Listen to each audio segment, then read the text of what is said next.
जय श्री राधे। मेरे आत्मीय जनों को मेरा बहुत सारा प्रेम। भाद्रपद मास के सुखद आनंदमय अनुभव के साथ आज सितंबर माह प्रारंभ हो रहा है। आपका आने वाला ये माह सुखद हो, आनंदमय हो, अनुभवजन्य हो, ऐसी मेरी प्रभु से प्रार्थना है। आपने सुना होगा भगवान बुद्ध महापुरुष थे, महावीर स्वामी एक महापुरुष थे। ये सभी महापुरुष क्यों कहलाए? क्या कि ये जन्मजात कोई ऐसा गुण लेकर के पैदा हुए थे कि इनको महापुरुष की कैटेगरी में रखा गया, या इन्होंने इस जीवन में आने के बाद में ऐसा कुछ किया कि ये महापुरुष कहलाए? क्या गौतम बुद्ध जन्म से ही बुद्ध कहलाए? क्या वो जन्मजात ही कुछ ऐसे गुण लेकर के आए थे जिससे उनको महापुरुष कहा गया? क्या रामकृष्ण परमहंस, स्वामी विवेकानंद, ये सभी महापुरुष जन्मजात ही कुछ गुण लेकर के आए थे? हाँ, कुछ न कुछ पूर्व संस्कार अवश्य ही रहते हैं जो प्रबल होते हैं, परंतु इस संसार में आने के बाद हम आज ही की बात करेंगे कि आज ही के समय में प्रत्येक व्यक्ति को कुछ गुणों का अर्जन करना चाहिए। प्रश्न ये है कि वो सद्गुण कौन से हैं जिनको हमारे महापुरुषों ने ग्रहण किया। तो तीन वस्तुएं हैं, तीन बातें हैं जिन्हें हम सभी को स्मरण रखना चाहिए। सबसे पहले है आचरण, द्वितीय है शिष्टता, शिष्टाचार जिसे कहते हैं, और तीसरा है सभ्यता। अब मैं एक एक करके आज इनके विषय में आपको बताऊं। आचरण, आचरण से तात्पर्य होता है कि आपके चलने का तरीका क्या है। पाँव से चलने का नहीं, जीवन में चलने का। आप जीवन जो जी रहे हैं उस जीवन में आपके चलने का तरीका कैसा है, आपका व्यवहार कैसा है, आपकी बोलचाल कैसी है, आपका लोगों के साथ मिलने के बाद कैसा प्रेम बनता है, आपका जीवन एक खराब व्यवहार से चलता है या एक अच्छे व्यवहार से चलता है। एक विदेशी लेखक हुए हैं लिलियन गिश, उन्होंने कहा है कि अगर आपका आचरण खराब है, अगर आपका व्यवहार बिगड़ा हुआ है, तो उससे आपका जीवन तो नहीं रुक जाएगा, आपका जीवन बराबर चलता रहेगा। लेकिन अगर आपका आचरण अच्छा है, आपका व्यवहार अच्छा है, तो उससे आपका जीवन सहज हो जाता है, उससे आपका जीवन सरल हो जाता है, क्योंकि लोग आपको प्रेम करने लग जाते हैं। अब आचरण वास्तविकता में क्या है? जैसा मैंने कहा, चलने का एक तरीका। तो हमारा आचरण कैसा होना चाहिए? अगर संक्षेप में बात करें तो अगर हमारा आचरण किसी महापुरुष के जैसा हो, उसके लिए हमें क्या करना चाहिए? उसके लिए एक ही तरीका है, अनुसरण करो। आप जिनको पसंद करते हो आप उनका अनुसरण करो। अगर आप स्वामी विवेकानंद जी से प्रभावित हैं तो आपको उनके गुणों पर चलना चाहिए। आप स्वामी श्री रामकृष्ण परमहंस से प्रभावित हैं, उनके गुणों पर चलना चाहिए। आपको भगवान बुद्ध, अगर उनके गुण अच्छे लगते हैं, आपको भगवान बुद्ध के गुणों का अनुसरण करना चाहिए। जिसके भी गुण आपको प्रभावित करते हों उसके गुणों का अनुसरण करना ही आपके आचरण को श्रेष्ठतम बना देगा, महापुरुषों के समान गुणों वाला बना देगा। देखिए, इस संसार में ना बहुत सारे प्रकार के लोग होते हैं, आप जिनको फॉलो करते हैं। एक है जो बहुत अच्छा गाने वाला है और आप उसको सदा सुनते रहते हैं क्योंकि आपको उसकी वाणी अच्छी लगती है, उसका गाना अच्छा लगता है। तो होता यह है कि धीरे धीरे आप उसके गुणों को अर्जित कर रहे हो, आप उसके गुणों को अपने अंदर ले रहे हो। तो कुछ दिन बाद आप भी उसके गाने गाने लग जाते हो, उसका गाया हुआ गाने लग जाते। एक व्यक्ति है जो सबका मजाक उड़ाता है, और वो जब मजाक उड़ाता है तो आपको बड़ी हंसी आती है, लेकिन वहाँ आपको बड़ा इंटरेस्ट आता है, आपको बड़ा मन को शांति मिलती है, अच्छा लगता है। तो होता क्या है, कुछ दिन के बाद धीरे धीरे आप भी लोगों का मजाक उड़ाने लगेंगे, क्योंकि आप ऐसे व्यक्ति के आचरण का ग्रहण कर रहे हो जो सबका मजाक उड़ाता है, और आपको वहाँ अच्छा लगा तो धीरे धीरे आप वैसे बनने लग जाओगे। एक व्यक्ति है जो जानवरों की बड़ी हेल्प किया करता है, सहायता करता है, जो मार्ग में घूमते रहते हैं, जानवर हैं, किसी को चोट लग जाती है उसको जा कर के दवाई करता है, पट्टी करता है, कुछ खिलाता है। आप भी ये देख लेते हो तो नित्य आपको देखते देखते आप उसके आचरणों का ग्रहण करने लग जाते हो, तो धीरे धीरे आपकी प्रवृत्ति भी वैसी ही होने लग जाती है। तो आचरण अनुसरण करने से ही उत्पन्न होते हैं। अब ये निर्भर करता है आप जिस व्यक्ति का अनुसरण करोगे, आप जिसके पीछे पीछे चल पड़ोगे, जिसे आप फॉलो करोगे, जिसके आप फॉलोवर बन जाओगे, समझ लीजिए उसी के आचरण आप ग्रहण करने लग जाओगे। तो निश्चित है कि आपका जो आचरण बनता है वो आपके आइडल कौन हैं, आप जिनको फॉलो करते हैं, आप जिनका अनुसरण करते हैं, उन्हीं के अनुरूप आपके भी आचरण बनेंगे। और आचरण, एक शब्द में कहूँ तो आचरण बनता है स्वभाव से। आपका स्वभाव कैसा है वही आपका आचरण बना करके देगा। आप सरल हृदय होंगे तो आप दयावान हो जाएंगे और आपका आचरण दया करने वाला हो जाएगा। अगर आप क्रोधी स्वभाव वाले व्यक्ति हैं तो क्रोध करना ही धीरे धीरे आपका आचरण बन जाएगा। तो जैसा आपका स्वभाव होगा, और स्वभाव बनता है मति के द्वारा, बुद्धि के द्वारा, तो अपनी बुद्धि को सरल रखिए, आपका स्वभाव सरल हो जाएगा। और स्वभाव सरल हुआ तो आपका आचरण महापुरुषों के समान बनने लगेगा। द्वितीय जो गुण महापुरुषों में होता है वो होता है शिष्टता का। शिष्टता आपके और मेरे जीवन का एक बहुत विशेष अंग है। आपके अंदर बहुत सारी शिष्टता है, संभवतः या तो आपने कभी उस पर ध्यान न दिया हो, लेकिन आपके अंदर बहुत शिष्टता है। मैं कुछ प्रश्न आपसे पूछना चाहता हूँ। ये प्रश्न आप स्वयं अपने आप से पूछिए और अपने आप को उत्तर दीजिए। क्या आपने कभी गुरुजी के आने पर खड़े होकर के उनको सम्मान दिया है? क्या कभी आपके बड़े वृद्धजन कहीं बाहर से आए हों तो आपने जाकर के उनको प्रणाम किया है? ये सब क्या है? ये हमारी शिष्टता है।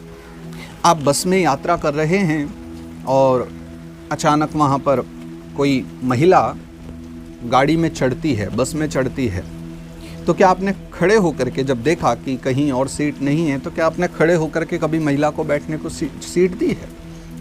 देखो, महिला पुरुष तो एक बराबर हैं। आज के समय में सभी को एक समानता दी गई है। तो क्या महिला खड़ी नहीं हो सकती थी? क्या उसमें उतनी शक्ति नहीं थी खड़ी होने की? है ना। लेकिन फिर भी आपने उसको सीट दी है खड़े होकर के। क्यों? क्योंकि ये हमारे द्वारा की हुई एक शिष्टता है। ये एक मातृशक्ति को दिया हुआ हमारा एक सम्मान है, एक रिस्पेक्ट है कि हाँ, आप प्रथम हो हमारे लिए, आप सम्माननीय हो हमारे समाज में, इसलिए ये शिष्टता है।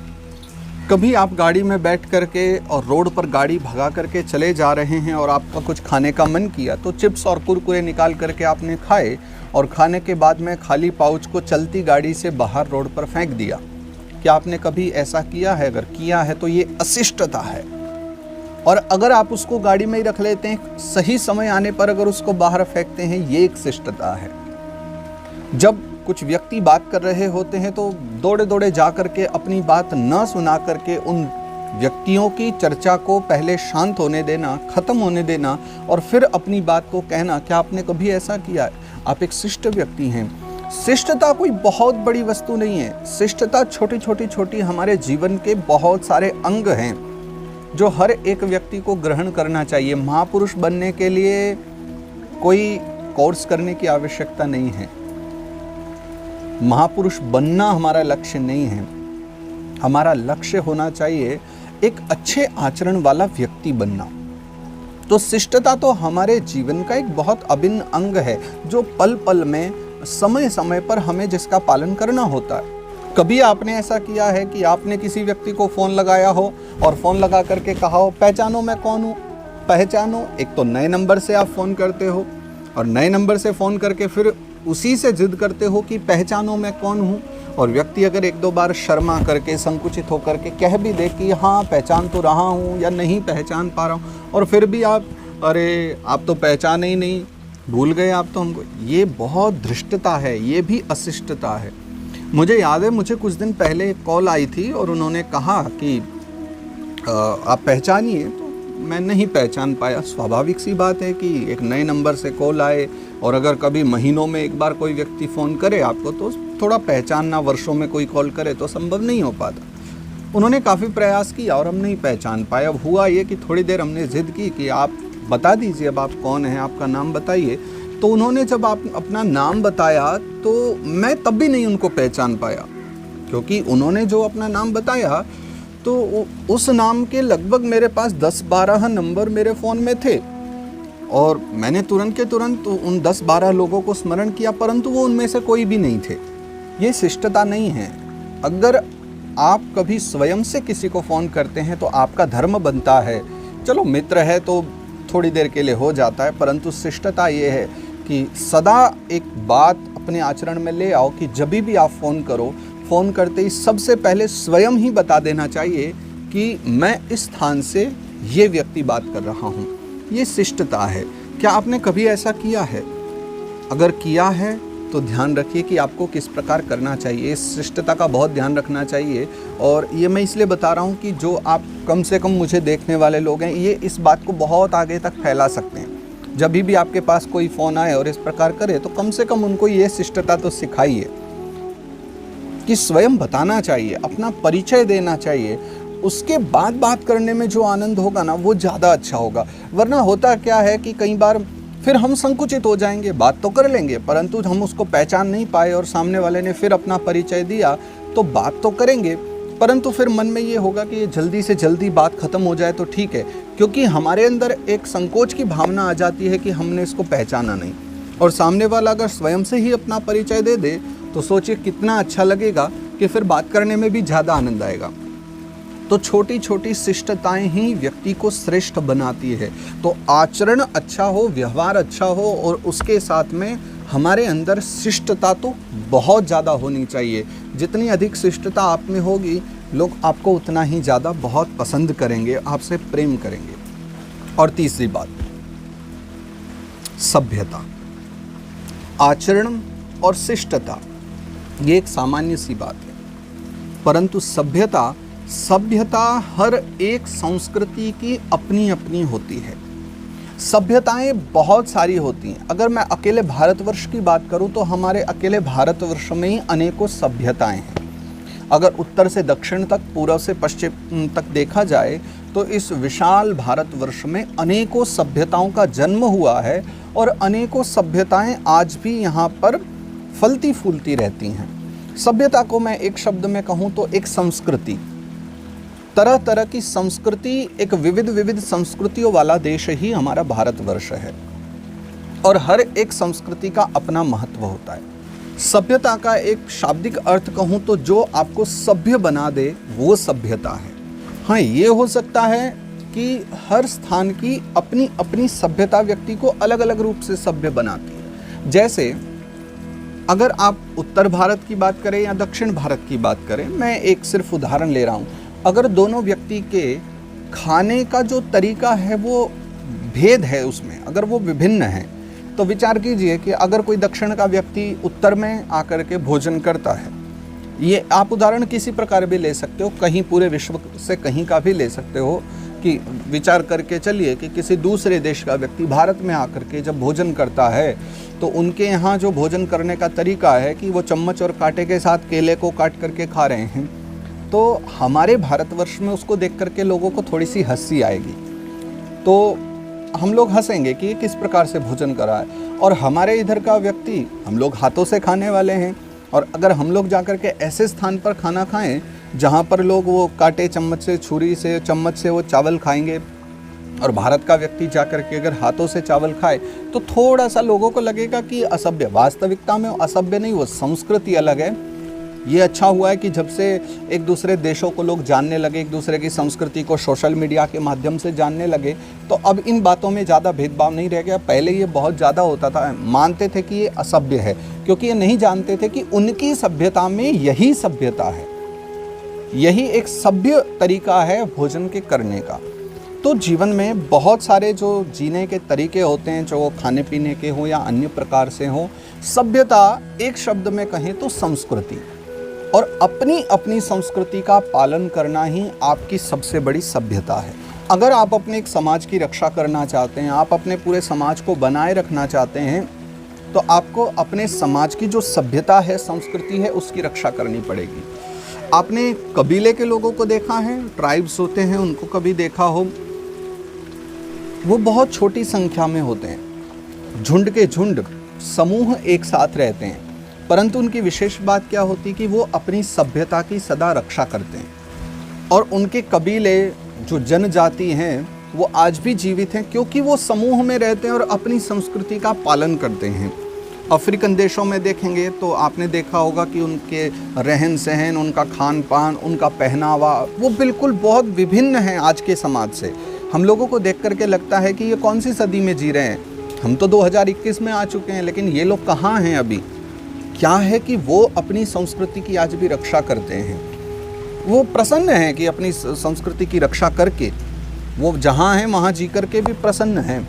और एक महापुरुष की वाणी आप स्पष्ट अपने में हृदय में रख लीजिए, अगर आप अपने समाज की रक्षा करना चाहते हैं तो आप अपनी सभ्यता की रक्षा कीजिए, वही आपके समाज की रक्षा कर सकती है। थॉमस का नाम आप में से कितने लोगों ने सुना है? थॉमस बेबिंगटन मैकॉले जो व्यक्ति था, जो हमारे देश में आया था, उसने जब अपने पिता को एक पत्र लिखा, उसको भारत में भेजा गया था कि भारत में जा करके और अंग्रेज राज की स्थापना करनी है तो आप अपनी ओर से उसमें कार्य करो।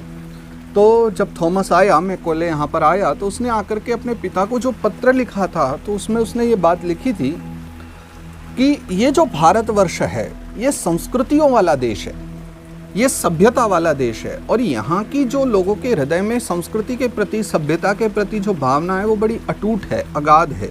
और अगर हमें भारत पर राज करना है तो सबसे पहले इनकी संस्कृति को रोकना होगा, इनकी संस्कृति पर चोट करनी होगी, क्योंकि जब तक हम इनकी संस्कृति को न रोक पाए, इनकी सभ्यता को नहीं इनके हृदय से निकाल पाए, तो तब तक हम इन पर राज नहीं कर सकते। तो हमारे भारत की जो सभ्यता है उसको चोट पहुंचाने के लिए सबसे पहले फिर भारतवर्ष में जब शराब की दुकान खोली गई, उसके बाद फिर कॉन्वेंट स्कूल खोले गए। आप देखिए आज भी कॉन्वेंट स्कूलों की विशेषता, जो खास बात है वो यही है कि वहाँ पर इंग्लिश का प्रचार हद से ज़्यादा है।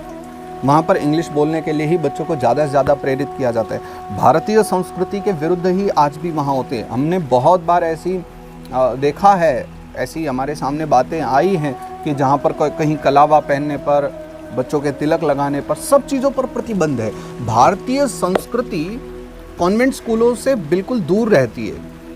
ठीक है, आप आज भी बच्चों को पढ़ाते हैं कॉन्वेंट स्कूलों में, परंतु एक समय के बाद ही आपको बच्चे को सबसे पहले पूरी तरह तैयार कर देना चाहिए। भारतीय संस्कृति उसके अंदर कूट कूट करके बचपन में ही भर देनी चाहिए, ताकि आप एक समय के बाद अगर बच्चे अच्छी शिक्षा के लिए, और अच्छी शिक्षा क्या होती है, अच्छी बुरी कोई शिक्षा नहीं है, शिक्षा सब शिक्षा ही होती है। आप अपने भी किसी भारतीय स्कूलों में, कॉलेज में बच्चों को पढ़ाएं, वहाँ भी ठीक है। लेकिन ये कॉन्वेंट स्कूल ही है जहाँ बहुत छोटी आयु से अगर आप बच्चों को भेज देते हैं और घर में आप संस्कृति दे नहीं पाते, तो धीरे धीरे होता क्या है कि आज के समय में युवान थोड़े से धर्म के विषय में थोड़े से लज्जावश हो गए हैं। उनको थोड़ी सी शर्म आने लगी है धर्म कर्म में। अब इसके पीछे मैं किसी दिन आपको एक बहुत विशेष कारण है जो फिर कभी आपको बता दूंगा कि क्यों युवा आज के समय में धर्म से उतना जुड़ना नहीं चाहते, जबकि धर्म ही हम सभी के जीवन का एक अभिन्न अंग होता है, जीने का एक मार्ग होता है। सिर्फ माला फेरना, भजन पूजा पाठ करना वो एक ऊपर की वस्तु है। जीने के लिए धर्म कितना आवश्यक है वो हम किसी दिन चर्चा करेंगे। तो सभ्यता जो कि हर माता पिता को अपने बच्चे को बाल्यावस्था से दे देनी चाहिए, क्योंकि फिर कॉन्वेंट स्कूलों में अगर बच्चे चले भी गए तो वहाँ पूरी तरह उनको सभ्यता से ही दूर किया जाता है, जो कि मैकाले का एक लक्ष्य था और उसने वो पूरा किया कि हमारे भारतवर्ष में आज अपनी ही सभ्यता से दूर भागने वालों की कोई कमी नहीं है। हिंदी को त्याग करके और इंग्लिश के प्रति जो इतना प्रेम, वो मैकॉले ने दिखाया कि जितनी सैलरी वहाँ संस्कृत और हिंदी के अध्यापकों को हमारे देश में मिलती थी उससे कहीं ज़्यादा इंग्लिश वालों को दी गई। तो ये उनके मन में भर दिया गया कि इंग्लिश आने वाले समय में यही हमारा भविष्य है, इसको पढ़ो और इसके पढ़ने से ही आपको सब कुछ मिलेगा। ऐसी भावना भर दी गई। देखो, जापान और चीन जैसे देश जहाँ के लोग आज भी अपनी भाषा को बोलने में बड़ा गर्व महसूस करते हैं। मैं इस बात के लिए उन सभी को बहुत सम्मान देता हूँ कि वो अपनी मातृभाषा के लिए इतने ज़्यादा प्रेमी रहते हैं कि वो बोलते हैं, भले ही इंग्लिश भी वो सीखते हैं, पढ़ते हैं। देखो, सब सीखना पढ़ना कोई गलत नहीं है, सब पढ़ना चाहिए। बाल्यावस्था में तो जब हम गोकुल में विद्यालय में रहते थे तो दो अच्छी माताजी, दो अध्यापिका आती थी जो इंग्लिश पढ़ाया करती थी, तो मैं स्वयं भाग जाता था क्लास छोड़ के, क्योंकि इंग्लिश बिल्कुल समझ में नहीं आती थी और जो चीज़ अपने माथे में ना आए उसको क्या सीखना। तो उनका नियम ये था कि अगर कोई लेट हो जाता था, कोई विलम्ब होता था किसी को क्लास में आने को, वैसे भी वो आती थी शाम को 4 बजे, 4 से 5 पढ़ाती थी, तो नियम था कि अगर कोई 2 मिनट भी लेट हो गया तो उसको एंट्री नहीं देंगी। तो मैं जानबूझ करके 10 मिनट छुप जाता था और उसके बाद 10-15 मिनट बाद जाता था ताकि वो भगा दे कि चलो देर हो गई। पर वो फिर भी इतनी प्यारी थी कि वो ज़बरदस्ती बैठा लेती थी, कभी कभी तो पता करके बुला करके बैठाती थी। परंतु उस समय समझ कुछ आता नहीं था, लेकिन एक समय के बाद में फिर ये लगा कि हाँ, सब सीख लेना चाहिए। तो प्रयास करके और इधर उधर से बहुत प्रयासों के बाद ठीक है सीखा, क्योंकि आवश्यकता होती। देखो, मैं पढ़ने का बहुत रुचिकर व्यक्ति हूँ और बहुत सारे मैं विदेशी लेखकों को भी पढ़ता हूँ, तो कई बार उनके हिंदी एडिशन नहीं मिल पाते, तो इंग्लिश अगर पढ़नी हो तो उसके लिए आना चाहिए, इसलिए मैंने सीखा। लेकिन फिर भी आज मेरा प्रेम है कि अपने भारत में रह करके हर एक व्यक्ति को हिंदी बोलना चाहिए और हिंदी बोलने में किसी को भी किसी प्रकार की भी शंका नहीं करनी चाहिए। आप बोलो, बिल्कुल खुल करके बोलो। और मैं तो इस समय अपने नीरज भाई से बड़ा प्रसन्न हूँ, क्योंकि देखो, एक आइडल जब व्यक्ति बन जाता है ना देश में और वो कुछ कहता है तो उससे दुनिया बड़ी प्रभावित हो जाती है। नीरज भाई भी हमारे अपनी इसी जन्मभूमि के ही हैं, पानीपत के ही हैं वो भी, और अभी अभी उन्होंने टोक्यो ओलंपिक में गोल्ड मेडल जीता है। तो आपने उनकी अगर वीडियो देखी होंगी, मुझे इतना अच्छा लगा, आप देखना। How did javelin happen? You know, tell us the story. Hindi में पूछ लो जी। हिंदी में पूछने भाई। Frustrated because of that. भाई हेलो, हिंदी आती है आपको? अच्छा जी सर। हिंदी में पूछ लो यार। मुझे बहुत अच्छा लगा कि देखो, एक व्यक्ति जब इतनी ऊंचाई पर पहुंच गया है और जब वो अपने भारतीय भाषा का इतना सम्मान करेगा, अपनी सभ्यता का इतना सम्मान करेगा, तो बहुत स्वाभाविक रूप से देखो, पूछने वाले जर्नलिस्ट हैं वो भी सब भारत के हैं, सुनने वाले व्यक्ति हैं वो भी सब भारतीय ही हैं, जिससे पूछ रहे हो वो भी भारतीय है। तो एक विदेशी भाषा का उपयोग क्यों? कोई एक विदेशी व्यक्ति पास में बैठा है उसको सुनाने के लिए, अरे उसके लिए सब टाइटल बाद में निकलवा देंगे ना। अभी जितने जो लाखों करोड़ों सुन रहे हैं वो सब हिंदी समझने वाले हैं, सभी इंग्लिश नहीं पढ़ते हैं, सब नहीं समझते। भारतीय भाषा का प्रयोग करो, भले ही समझें, लेकिन अपनी सभ्यता की रक्षा करनी है तो वो हमारे हाथों में है कि हम उनकी रक्षा इसी प्रकार कर सकते हैं, अपनी सभ्यताओं का पालन करके। नए नए घर बनने लगे हैं तो सबके घर में डाइनिंग टेबल तो बनने ही लगे हैं, लेकिन फिर भी आज अगर हम नीचे बैठ कर के भोजन करना पड़ जाए, पंगत में बैठना पड़ जाए, तो संकोच मत करो। आपके घर में डाइनिंग टेबल है, आप टेबल पर बैठ कर के, कुर्सी पर, चेयर पर बैठ कर ही भोजन पाओ, कोई बात नहीं है। लेकिन अगर कहीं आप आश्रम में जाओ, मंदिरों में जाओ, भंडारे में जाओ और अगर नीचे बैठ कर के आपको भोजन पाना पड़े तो आप उसके लिए शंका मत करो। अब अधिकतम लोग शंका तो नहीं करते हैं, लेकिन वो पहनते जीन्स हैं और जीन्स पहन करके उनसे बैठा नहीं जाता है। इसलिए कहता हूँ कि जब मंदिरों में जाओ तो थोड़ा, आश्रमों में जाओ तो जीन्स वगैरह मत पहनो, बल्कि कुछ ऐसे वस्त्र पहनो कि नीचे आलती पालती मार के सुखासन में बैठ सको, क्योंकि वही विधान है और वहीं इसी प्रकार आपको बैठना पड़ेगा। वही हमारी भारतीय सभ्यता है, भारतीय संस्कृति है। इस विषय में मैं गुजराती और राजस्थानी लोगों को बहुत पसंद करता हूँ। क्यों? क्योंकि मैंने इनके साथ एक अनुभव किया है। मैंने देखा है कि ये गुजराती और राजस्थानी लोग, देखो, हमने भारतवर्ष में जितने भी राज्य हैं वैसे अधिकतम सबके साथ ये हो जाता है, पर विशेषकर मैंने इन दोनों को देखा है कि गुजराती और राजस्थानी लोग कहीं भी चले जाएं, ये लोग अपनी सभ्यता नहीं छोड़ते। मैंने बहुत सारे ऐसे गुजरात के भक्तजन हैं, उनको देखा है कि वो लोग जा कर के महाराष्ट्र में बस गए।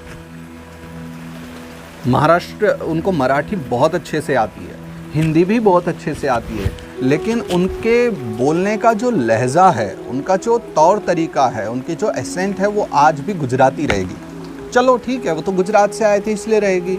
लेकिन आश्चर्य की बात यह है कि उनके जो बच्चे होंगे आसपास ज़्यादा गुजराती नहीं होंगे, लेकिन वो फिर भी अपने बच्चों को गुजराती सिखा देंगे। घर में वो लोग आपस में गुजराती में ही बात करेंगे।